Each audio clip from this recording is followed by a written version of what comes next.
Hello students, today we will learn a short summary of class 11's first chapter, The Portrait of a Lady, which is written by Khushwant Singh. First chapter जो है आपका the portrait of a lady, आज उसके बारे में हम पढ़ेंगे.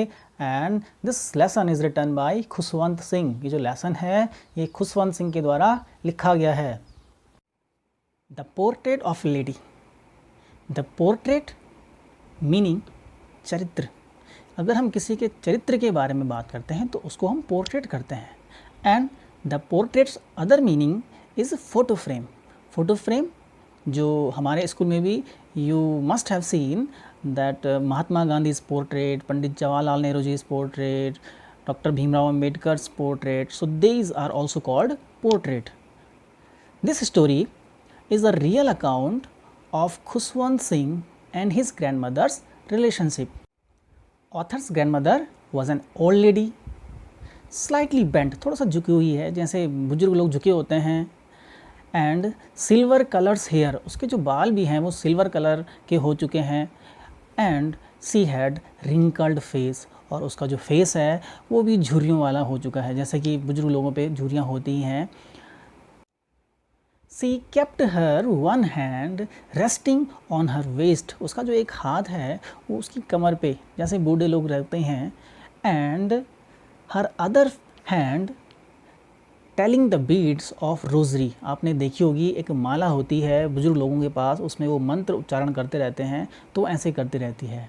मतलब उसका वन हैंड जो है वो उसकी कमर पे रहता है and the other hand telling the beads. Beads मतलब मंत्र, उसके जो मंत्र उच्चारण जो है वो हमेशा करती रहती है और उस माला को जपती रहती है. There are 3 phases of author and his grandmother's relationship. Author के और उसकी ग्रैंड मदर के रिलेशनशिप के 3 हिस्से हैं, मतलब उनको हम 3 अलग अलग जो है हिस्सों में बांटते हैं. The first phase is when author lived with his grandmother in the village. जब ऑथर अपनी ग्रैंड मदर के साथ विलेज में रहता है. Author's grandmother woke him up in the early morning, सुबह सुबह उसको उठाती है. प्रिपेयर हिज ब्रेकफास्ट, उसका ब्रेकफास्ट रेडी करती है. And they both went to the school, दोनों ही स्कूल चले जाते हैं. School is attached with the temple. School जो है वो मंदिर से अटैच्ड है.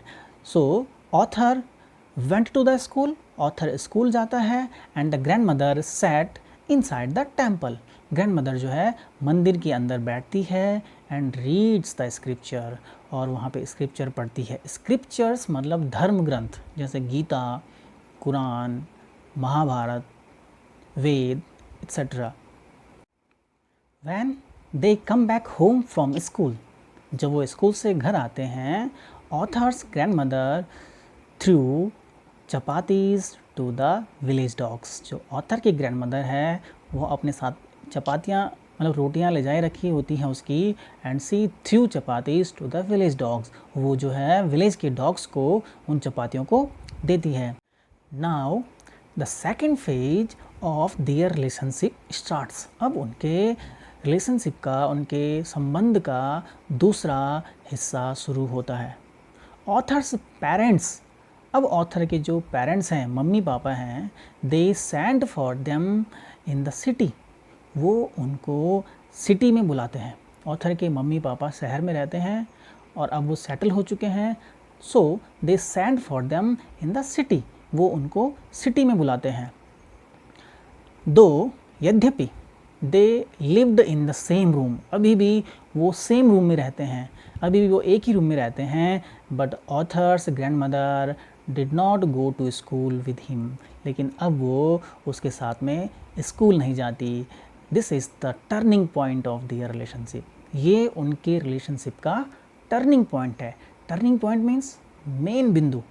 टर्निंग पॉइंट आपने समझा होगा जैसे कभी कोई क्रिकेट खेल रहे हैं और कोई कैच छूट जाता है और वो खिलाड़ी जिसका कैच छूटा वो बाद में जो है पूरे मैच को ही जो है जिता ले जाता है, तो that is called turning point.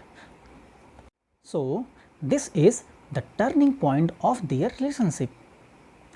Authors grandmother was not happy with the subjects they taught in the school.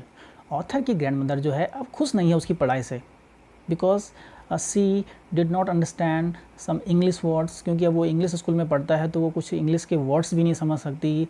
Now the third phase starts, अब उनके रिलेशनशिप का तीसरा हिस्सा शुरू होता है। Author went to the university, अब वो यूनिवर्सिटी चला गया, उसने स्कूल अपना पास कर लिया। They both are given separate rooms, अब उनके रूम्स भी सेपरेट हो गए, अब रूम भी उनके अलग अलग हो गए। Now author's grandmother rarely talk to anyone, वो अब ज़्यादा किसी से बात नहीं करती। She is busy telling the beats of her rosary, वो अभी भी उन जो है अपने माला को जो है वो जपती रहती है और अपने मंत्रों का उच्चारण करती रहती है। सी फीड्स द स्पैरोज़, और अब यहाँ पे वो स्पैरोज़ को, जो वो गौरैया जो चिड़िया होती है, वो उनको खाना देती है। And that is the best part of her day, वो जो है उसके दिन का सबसे बेस्ट पार्ट्स होता जब वो स्पैरोज़ को फीड देती है, ब्रेड क्रम्स देती है। ब्रेड क्रम्स मतलब रोटी के टुकड़ों को जो है वो उनको देती है। Now author went abroad for the higher study, अब ऑथर जो है हायर स्टडी के लिए, उच्च शिक्षा के लिए एब्रॉड जाता है, विदेश जाता है। Author was not sure, author sure नहीं है कि क्या वो उसको देख पाएगा। Would he see her again, but he went to the abroad, abroad चला गया। And after 5 years he came back, वो वापस आया। Author's grandmother received him in the airport, author की ग्रैंडमदर उसको एयरपोर्ट में रिसीव करने के लिए आ जाती है। सी इज़ सो हैप्पी, वो बहुत ही खुश है। She did not pray that day, वो उसने उस दिन जो है फर्स्ट डे जो है उसका जो बिना प्रे के, बिना अपने मंत्रों के उच्चारण करके बीता। सी बीट्स द ड्रम, वो ड्रम बजाती है। And she was very happy, बहुत ही खुश होती है, because her grandson went home from abroad, abroad से जो घर आया तो बहुत ही वो खुश होती है। नेक्स्ट डे सी फेल इल, अब अगले ही दिन वो बीमार पड़ जाती है। एंड सी थॉट, और उसने सोचा, she fell ill because she did not pray the last day, उसने ये सोचा कि जो है उसने लास्ट डे प्रे नहीं किया इसलिए वो बीमार पड़ गई। And her and was near, और उसका जो एंड है, उसका जो अंत है, अब शायद वो आ गया, नज़दीक आ गया। उसको पता चल गया कि वो मरने वाली है। But it was a mild fever, छोटा सा बुखार था। But she think in her mind that her end is near, उसने सोचा कि उसका अंत नज़दीक है। सी स्टार्ट्स हर प्रे, उसने अपना प्रे स्टार्ट करती है, वो telling the beats of a rosary, अपने जो है वो माला है जो उसको जपती रहती है। And now her lips stopped moving, उसके जो लिप्स हैं वो मूव करना स्टॉप हो जाते हैं। सी इज़ डेड, वो अब मर चुकी है। That day thousands of sparrows, हजारों स्पैरोज़ जो है वो सेट अराउंड हर डेड बॉडी, वो उसकी डेड बॉडी के नज़दीक जो है बैठते हैं। They did not chirp that day, उस दिन जो है वो चिर्पिंग नहीं कर रहे हैं, चहचहा नहीं रहे हैं।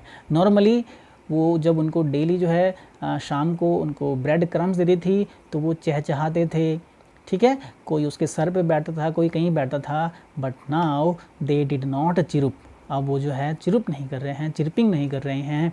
दे सैट साइलेंटली, वो वहाँ पे साइलेंटली बैठे हुए हैं। ऑथर्स मदर, अब ऑथर की माँ threw bread crumbs to them, वो उनके लिए ब्रेड क्रम्स देती है, इनके लिए, स्पैरोज़ के लिए। But they did not eat, लेकिन वो स्पैरो उसके हाथ का दिया हुआ ब्रेड क्रम्स नहीं खाते हैं। एंड फ्लू अवे साइलेंटली, और साइलेंटली, शांत होके जो है वो वहाँ से चले जाते हैं। So this is the summary of the lesson, ये लेसन की समरी है। And I will send you some questions, मैं वो कुछ क्वेश्चंस भी भेजूँगा and difficult words. So everyone note down those difficult words and the summary and the question answer in your notebook. Thank you.